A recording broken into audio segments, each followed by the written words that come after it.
Il ministro della Giustizia Francesco Nitto Palma, oggi a Reggio Calabria per impegni istituzionali, ha cominciato la sua giornata con la visita al carcere cittadino, accompagnato dal capo dipartimento dell'amministrazione penitenziaria, Franco Ionta. Il ministro si è intrattenuto con i detenuti della struttura. Subito dopo si è spostato negli uffici giudiziari in Piazza Castello, dove si è svolta una riunione alla quale hanno partecipato i capi degli uffici giudiziari del distretto reggino.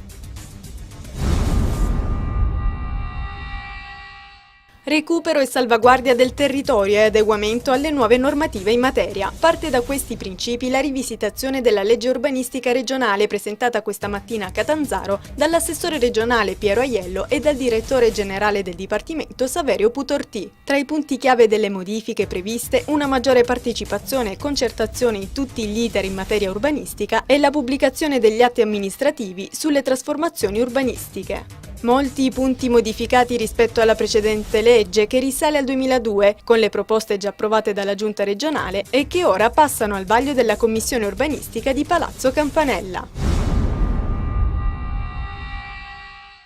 Si è svolta oggi a Vibo Valentia una conferenza stampa del presidente della regione Giuseppe Scopelliti per discutere del rischio idrogeologico e delle problematiche urbanistiche ed edilizie nel territorio vibonese negli anni successivi all'alluvione del 2006. La regione ha adottato un provvedimento che permetterà lo sblocco delle edilizie in diverse zone interessate dal cosiddetto piano Versace. Gli uffici del comune e le imprese potranno ora conoscere le zone in cui sarà possibile edificare e quelle in cui sono in vigore vincoli.